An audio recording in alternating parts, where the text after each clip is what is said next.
I am looking to hire people, and this time around I want to ask the right questions to select the right guy. If this is your question too, then in this video I'm going to be talking about 4 absolutely must ask question categories. Keep watching.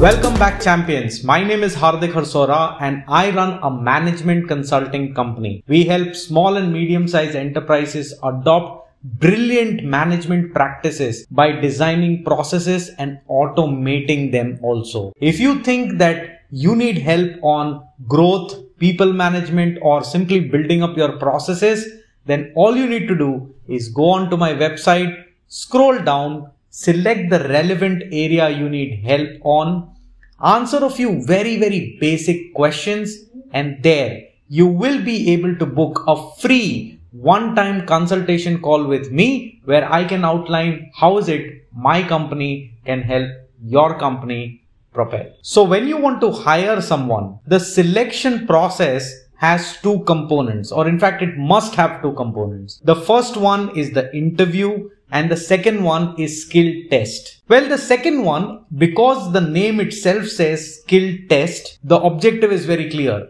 is to test the person on the skills required to do the job for which you are hiring. The first component, however, which is the interview, this is where the objective is not very clear and therefore the confusions on what to ask and what not to ask. Now, in case of an interview, your objective is definitely not to select or reject. Of course, that's the end result. But during that interview, you are trying to gauge something. That something is the person's attitude, the person's maturity, the person's logical reasoning abilities, the person's decision-making abilities, and many more. Basically, what you're trying to do is you're trying to gauge how that person will operate if he gets selected in your company.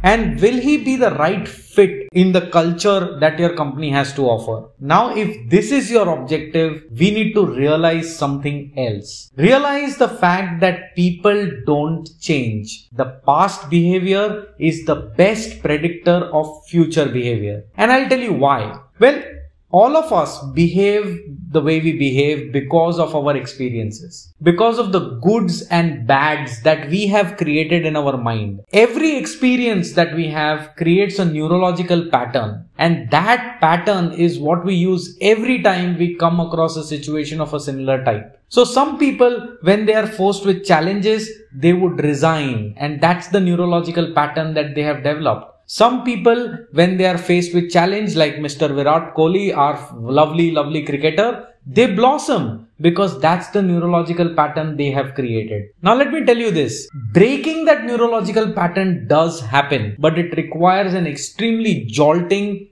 other experience that will change the way the person thinks. Like the COVID-19 lockdown changes the way a lot of people are thinking about how to go about conducting their business. But normal cases, these things don't change. Why? Because we naturally restrict change. We don't like change. What we like as humans, we like certainty, and change brings the exact opposite. When you are dealing with a lot of change, a lot of uncertainty, that causes stress. So naturally we avoid changing, which technically means the neurological patterns that are set are going to remain. There is no change, there is no new experience, and therefore the old continues to live. Now, why am I talking this? Again, like I said, people are not going to change. If they are not going to change and you are gauging them, you can best take that judgment from the way they behaved in the past. Now coming to 4 categories of questions. These questions will help you gauge the person's personality. The first category is asking why questions. Why did you leave that job? Why do you want to join this job? Why did you not get promoted where you were? Why do you think you will get promoted when you join this? Why do you think I should hire you? All of these why questions helps you gauge the person's logical reasoning skills. The better the reasons the person gives as an answer to these questions,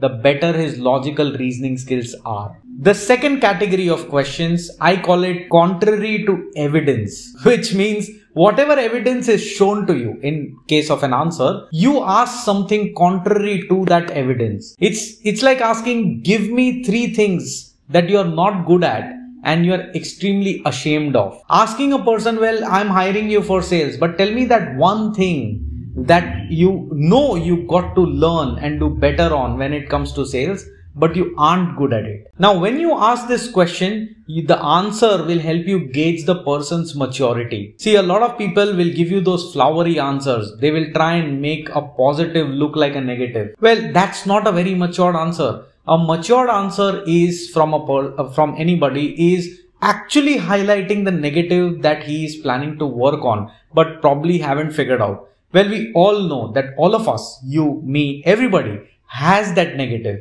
and only a mature person will be able to gracefully accept the negative and be able to talk about it. The third is challenging questions. Well, this is where the interviewer has to be bold enough to ask and not overdo it. Challenging questions could be, I don't agree to what your answer is. Challenging questions could be, I think you're lying. Very direct, but you got to ask it gracefully. When you ask these challenging questions, or I don't agree to what you're saying, or how can this even be possible? Now, when you make exclamations and questions like that, you will gauge the person's attitude. When a person is faced with a negative situation, how is he going to behave? And such questions is like almost confronting him on his face. Now, when a person faces such difficult situations, does he give up? Does he end up saying, take it or leave it?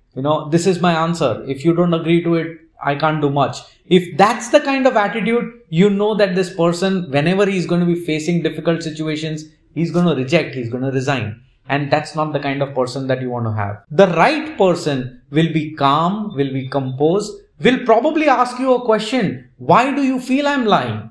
And will deal with it maturely.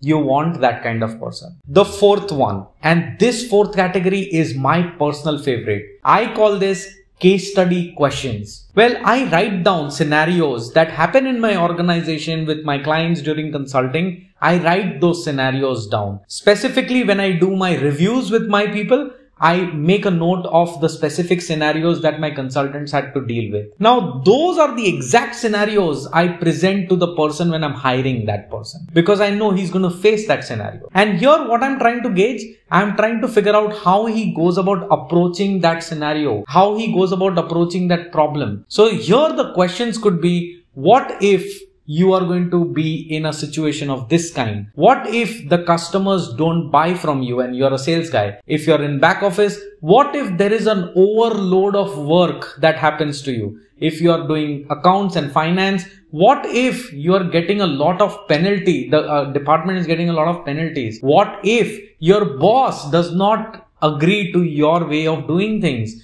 and the boss dictates? All of these what if questions are going to help him display his problem solving skills. The way he's going to think of a problem and go about solving it, that is what is going to come about. These questions are very powerful, and these questions combined with contrary to evidence questions can be absolutely lethal to uncover whatever is there or presented so that the person gets selected. You will know the reality of the person, the real personality of the person, and that is exactly what you want. Now, with all of these 4 categories of questions, you must remember, questions need not be standard. So don't copy paste all the questions that I said. The question categories have to be covered. The questions you can, improvise on. Second, the questions need not be in any particular sequence. An interview is a conversation, so it's extremely important that you make a person comfortable. You want to gauge that person in the mindset he's going to be when he's going to be selected. Last,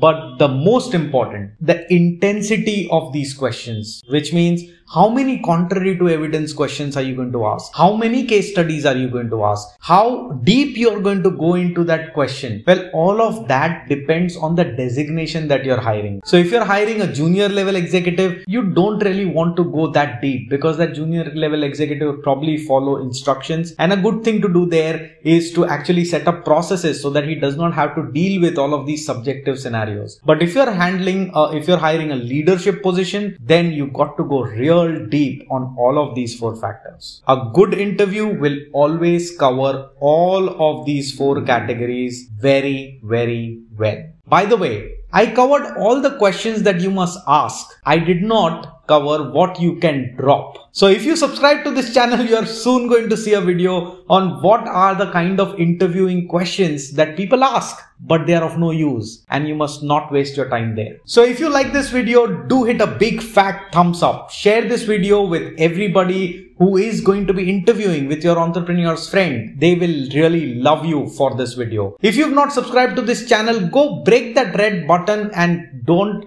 forget to play with the black bell icon. That's how every time I put a video, you will know. Until we meet next time, keep learning, keep implementing, interview in the right fashion, get a propelling team together for your organization to propel.